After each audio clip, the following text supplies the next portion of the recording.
Hi everyone, welcome to STPC's FPGA development series sponsored by ALINX.com.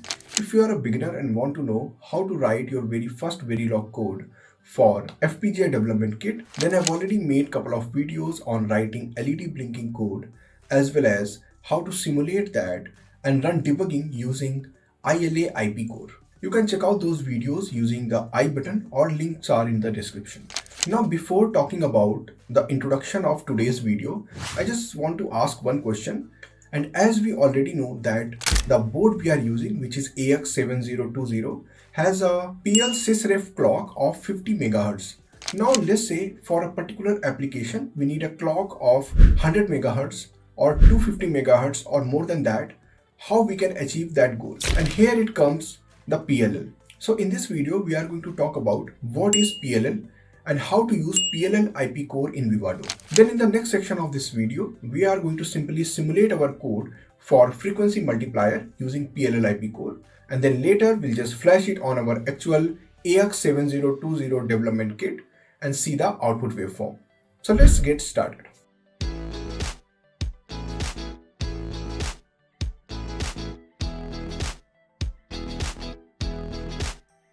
In step 1 of this video, I am going to talk about how PLL have been integrated within the FPGA, and apart from PLL, what other options are available. For example, MMCM, which we can use for high performance phase synchronization as well as synthesis application.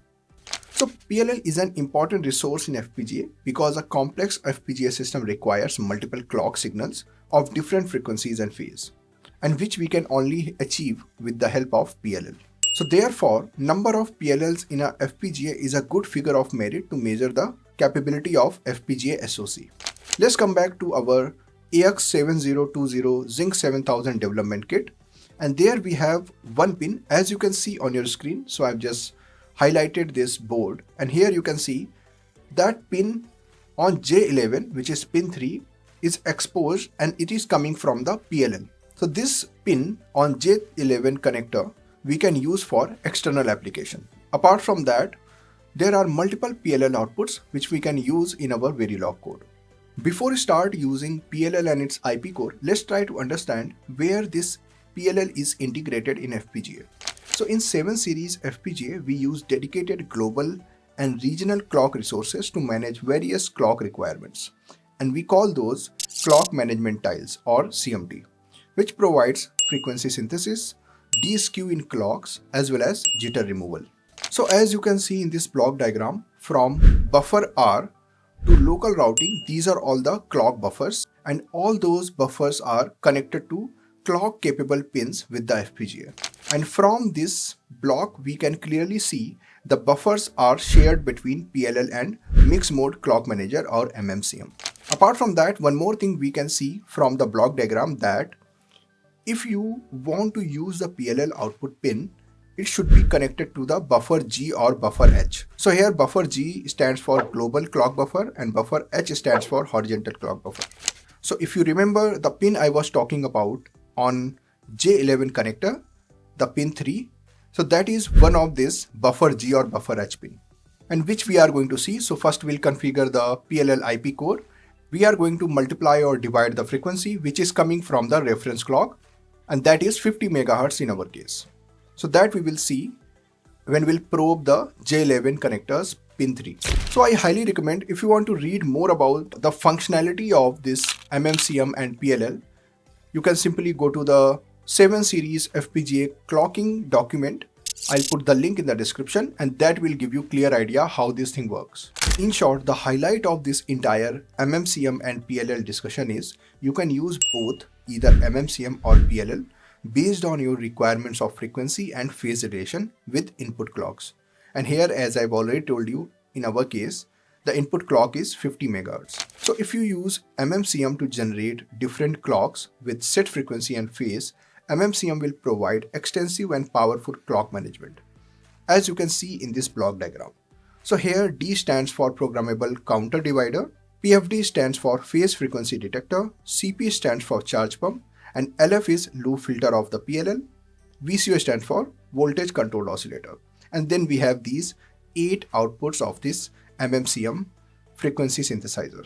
Similarly, in case of PLL, so PLL is a subset of MMCM. As you can see in the PLL block diagram, it contains all the other blocks like MMCM. So if you'll ask me what is the difference between PLL and MMCM, so MMCM has extra feature of fractional multiplier or divider for clock output. So if you want to generate a fractional relation between input and output clocks, then MMCM is the best option, not the PLL.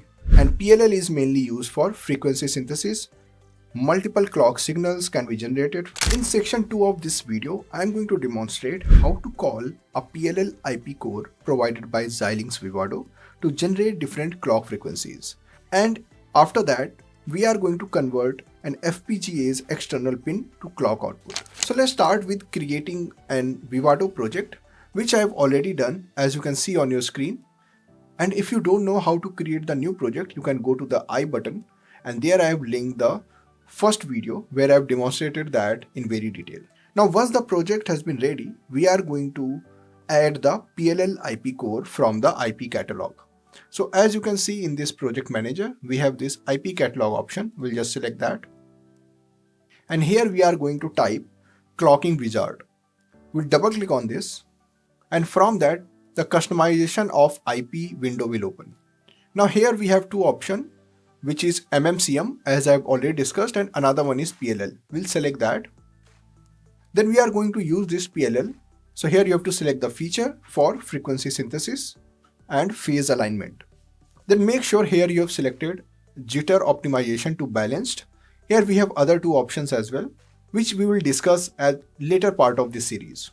Then if we'll scroll down, here we have two options for selecting primary and secondary clock inputs.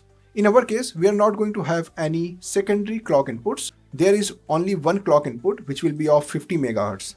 So we'll just select 50 here, and then we'll go to the next tab, which is output clocks. Just select that.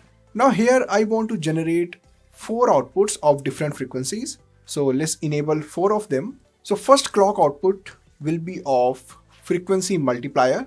So current frequency is 50 MHz. I want the output of 200 MHz. Then another, I want multiplier of 100 MHz.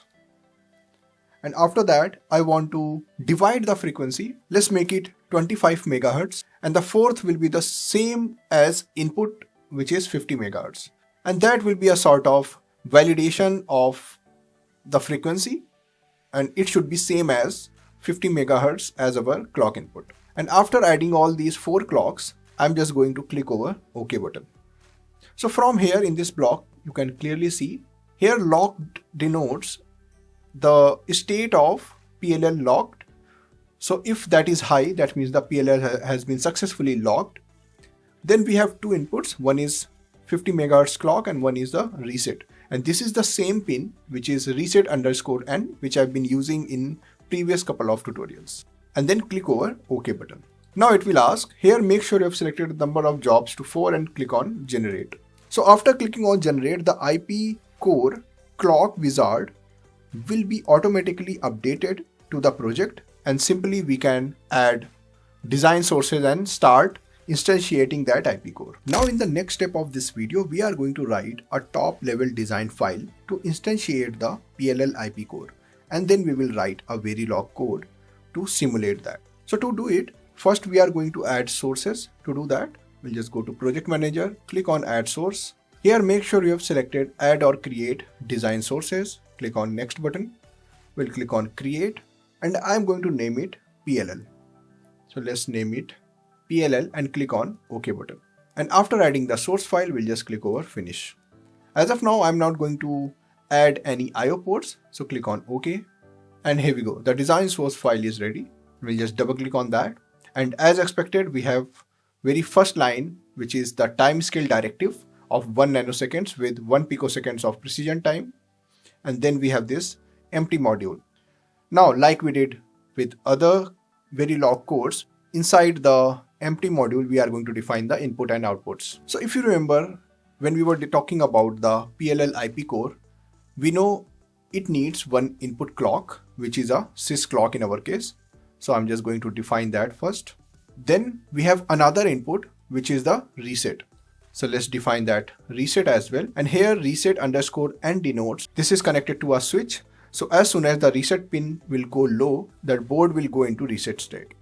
Alright, so this is active low reset pin. And next we are going to define 4 output clocks. So from the PLL IP core discussion, we have defined 4 clocks for 200 MHz, 100 MHz, 25 MHz and 50 MHz. So let's rename those. So first output will be clock out 200. Second output will be clock out 100. Third output will be clock out 25. And then at last clock out 50. And here we go. So till here we have defined the input and outputs of this PLL Verilog code. Next we are going to define another output, which is the logged wire, and that is the output of the PLL block, which denotes if PLL is logged or not. So we are going to define it with wire output, and let's assign it to a variable log. Then, as we already seen in previous tutorial when we were talking about ILA IP core, so the next step is when we are writing this code, we have to instantiate the IP core and we have to pass all these input and outputs into that IP core. To do that, we'll simply go to IP sources. Here we have this PLL IP core. Go to instantiation template, double click on it, and here we can find this template. We'll just copy that, go to our PLL Verilog code, paste it here. Now here we have to pass all the variables which we have created. Alright, so I'm going to do that quickly. And after defining all the output variables, or after passing all the output variables into the PLL, next we have this reset. Logged will be same as logged variable because the name is exactly same. And reset will be rst_n, and the input clock will be sysclock. And that's it. So here we have to name this instant, let's say same as the IP core name, so which is clockwiz_0_instantiation. Next we are going to save it. To do that, we'll just click over this save button. So as soon as it is done, if we'll go to the hierarchy, and here you can clearly see the IP core, which was clockWizard_0, is a part of our PLL Verilog code. Alright, and this is the proof that we have successfully instantiated the PLL IP core within the Verilog code. Now in the next step of this video, we are going to add input-output constraints or XDC file to this project. To do that, we'll just go to Open Elaborated Design, and from this block diagram we can clearly see what is happening in this PLL IP core, and you can extend that as well. And if we'll further extend, we can clearly see the PLL I was talking about. Alright, so these are all the buff G, or the global buffer outputs of PLL outputs. Alright, okay, so let's minimize that and go back to our constraint process. Now to define the constraint, as I've already discussed in previous tutorials, we have to go to Windows and select IO ports from here. Let's expand all the input and outputs. So in this, we have to define all the inputs. So as we have already discussed, the reset N pin will be connected to N15. So let's select that from here. Next, in the system clock, it is connected to U18. So we'll select U18 here. All right. Next, we are going to assign the output. So as discussed on our ALINX development kit, we have this J11 connector, and there is a pin 3 which is connected to the PLL output. So I'm just going to assign that to one of these clock outputs. Let's say I'm going to assign it to clock out 200, and that pin is connected to F17. So we'll select F17 here and let it be like that. In the next step, I'm just going to assign the correct voltages. So currently it is assigned as 1.8 volt, but if we'll check the schematic, it is 3v3 logic. So we'll select 3v3 LVCMOS here. Alright, and that's it. Next, we are going to save this project file. Now it is asking to assign a name to this constraint file. In our case, it will be pll.xdc file. We'll just assign it and click on OK button. Now if we'll go back to our sources, and here you can see the constraint file is there. And if I'll double click here, we can clearly see all the pins and correct voltages of IO standards have been assigned to the input and outputs. Now in the next step of this video, I'm going to add the timing constraint to this constraint file.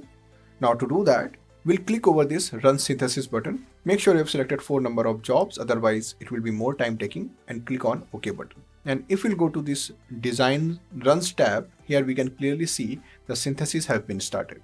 Now after the implementation has been done, we are going to define the timing constraint. To do that, we know what to do. So here we'll just create a new clock, which is a create clock statement, then hyphen period, which will be 20 nanoseconds in our case. And then we have to define the variable type, so which will be get port space and the name of the variable, which is sysclock in our case. And then save this constraint file. Now before generating the bitsim file and programming our actual hardware, I'm going to simulate this.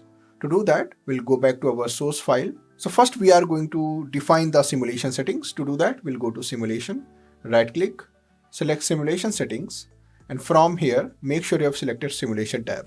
I want to run this simulation for 50 milliseconds instead of 1 millisecond.